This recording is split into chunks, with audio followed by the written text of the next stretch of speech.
Sleepy the Tool Addict. What's going on? Guess what? Whatcha Say Wednesday. Woo! We are ready and fired up for Whatcha Say Wednesday.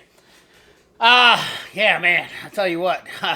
It's been a busy week, busy day. I mean, everything is rocking and rolling and rocking and rolling, and I'm getting slammed. You know, you remember watching when Hulk Hogan used to slam? Bam!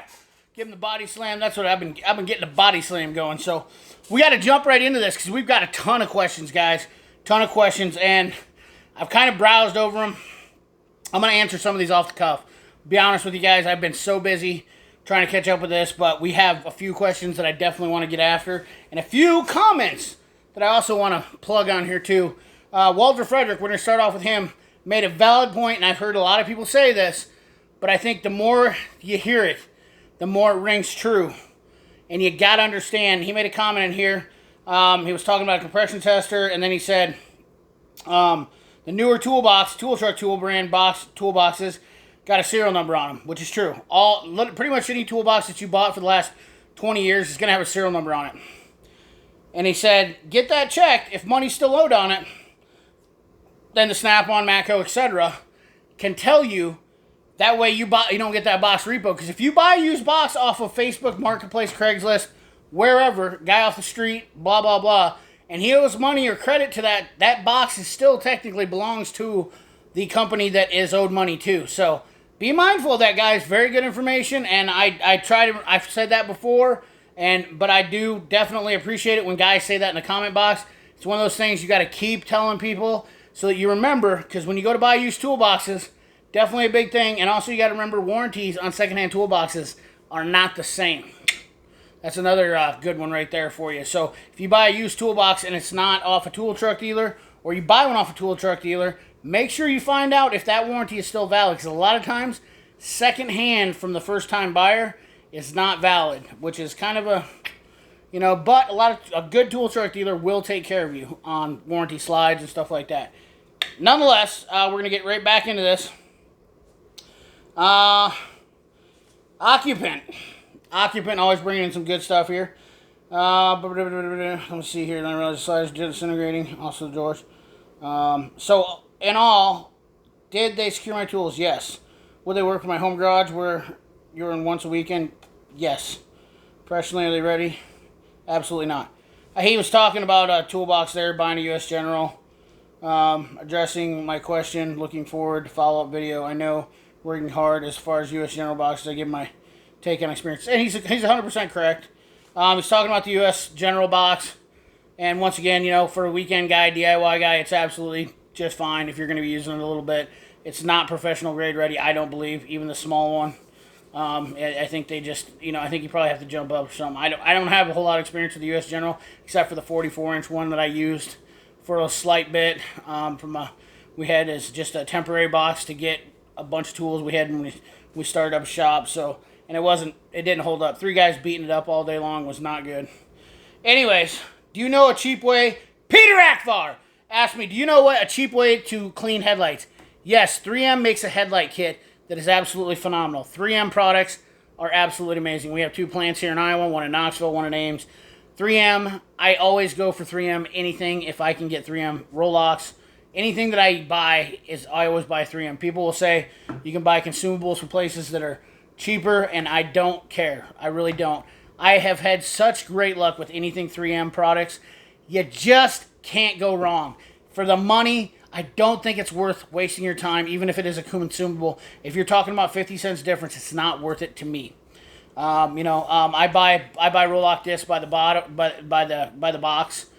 which I think they come in about 50 or 25. I'm not sure, 25 or 50 in a box, and I absolutely go through probably a box every 2 months when I'm really heavy use. But 3M products, guys, you got to check out 3M products. That's the way to go.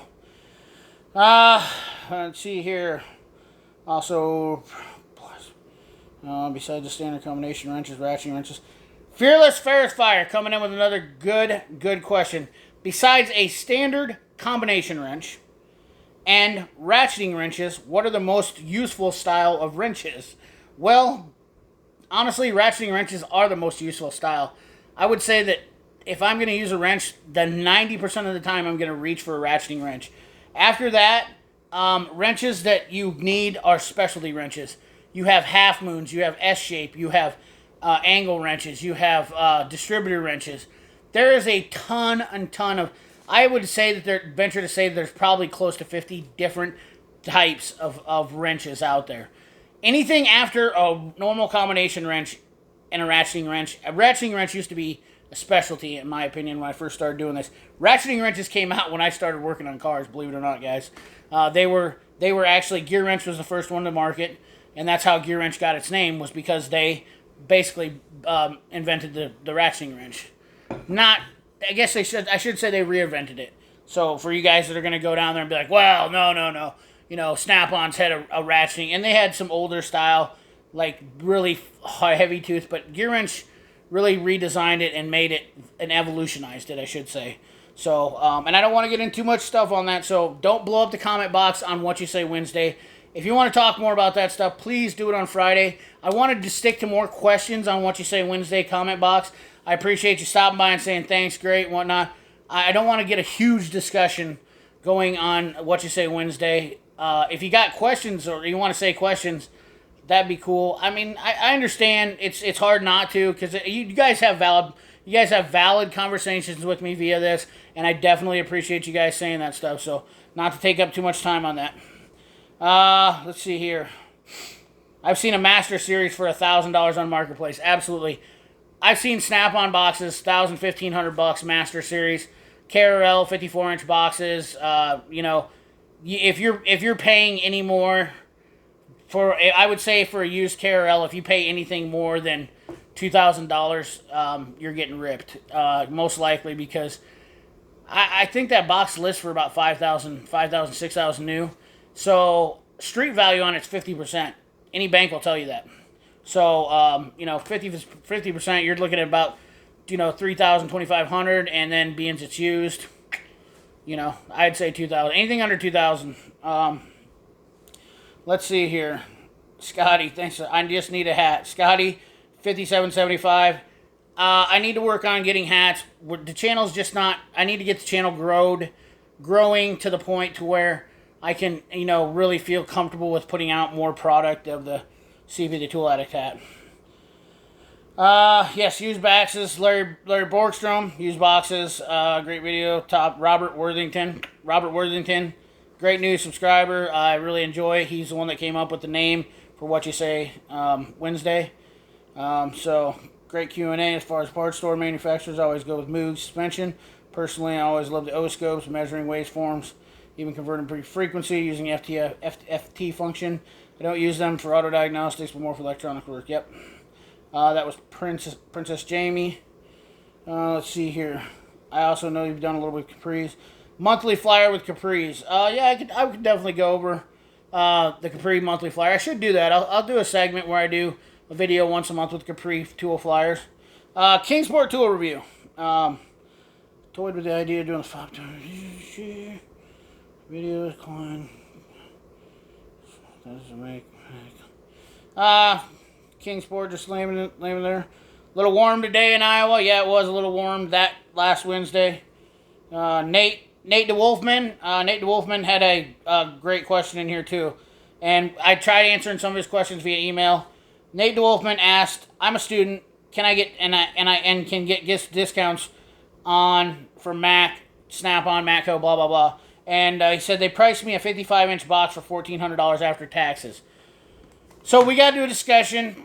It's a tool thing. He disagreed with me about it. He said that the Mac Edge, he doesn't believe is worth the $1,400. And I disagreed with that too. Here's the thing, guys.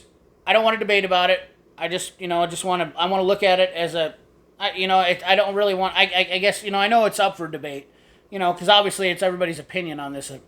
$1,400 for a 55-inch new Mac Edge box that comes with a warranty that a dealer's going to take care of, you're going to get that money back. Honestly, if you're buying a student tech discount and you're planning on doing this for your future, and you buy it from a tool truck guy, your investment will go, you'll get the return on it when you go to trade it in. Take care of it. So the Mac Edge box, I played around with them. I really like them. They have the new box now, the 55, that has 2 long drawers. And you guys know how I advocate any toolbox that has 3 drawers should be minimum. 3 long drawers. You really want 3 long drawers. What I talk about 3 long drawers is you have a socket drawer, socket ratchet drawer, you have a wrench drawer, and you have a screwdriver pick drawer. Those are the 3 biggest drawers in a toolbox, in my opinion. The ones that are the most heavily used. Well, me would be electronics. You know, I want an electronics drawer. I want a full drawer for electronics. But anyways, so that's that. And then we have some Instagram questions that hopefully those guys are watching this. Had a ton of Instagram questions. I don't know if people have seen the video, but I'm going to answer these guys on Instagram yet. Drew, Micah, Sierra, Barbarians and Barbells Tools on Instagram, bought himself some RBRT bits. He asked, am I cool yet? Yes, you are cool, brother. Yes, you are cool. We're going to reply to that. Here we go from Isaac Lopez. Hey, CP, it's Lone Star. I'm looking to get a repair info. I need your opinion since you have used all that Motologic Mitchell. Which would you recommend if I was only to get one mobile tablet? Thanks for your info. Can I share? Love your enthusiasm. Keep up the great work. Yes, Lone Star, Isaac, if you are watching this, I absolutely advocate for Motologic. Some guys have disagreed with me on this. I honestly don't understand why, because I've used all data, and Mitchell sucks to me. Mitchell is a snap-on program. I've never liked it. I've used it a ton, and every time I just hate it. A lot of guys like Identifix. I don't like Identifix because it's misleading. It is nice if you use it the right way. I'm not going to say it's terrible. Identifix just tends to get people in trouble a lot. In fact, last night, a situation with Identifix is that a tech jumped right on Identifix, tried to diagnose a problem by another tech suggesting something, and he ended up down a rabbit hole, and then I helped diagnose that problem. So that's why I don't like Identifix, because it's misleading. Otherwise, it's a great program if you know what you're doing. The problem is that a lot of guys, and I've seen it so much, and I'm going to go out on the limb and saying this, that 4 out of every 5 technicians are using Identifix wrong. That's just the bottom line to that. So, Lone Star, if you watch this video, hopefully you do. If not, I'll comment back here on Instagram. But actually, I'll comment on Instagram that I commented on your video, on my video, or commented on your whatever. So that's that. The next question I have is from David Davidson. He said, "What would you suggest for a scan tool for a technician that's not a shop owner?" I've said this time and time again, and I have videos. If you look through my videos, you can see it. The Launch Diagun X431. $650. The most powerful scan tool that you can honestly get for the money. Blows everything out of the water. You can do key programming if you get the security codes. You can do a lot of mobilizer functions with it. BMW security stuff. I have done so many things with the scan tool so far that people are just shocked when I show up with the scan tool, and that's what I'm using when I do a mobile diagnostics or mobile diag.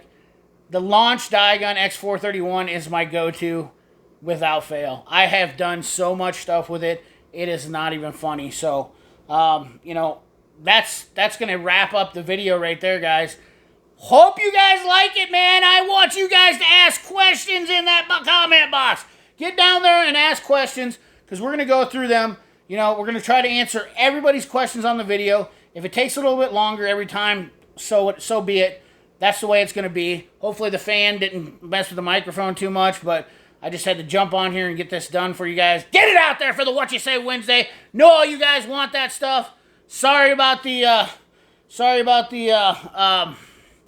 chiming in there if we had some extra noise. But anyways, guys, thanks for watching. Appreciate you. Remember, best subscribers in the whole dang YouTube you are. I'll tell you, I just can't beat you guys, Awesome stuff, guys. Appreciate you. Remember, like, comment, share, subscribe, ring that bell. Remember, keep your hands dirty and your money clean. Thanks for watching.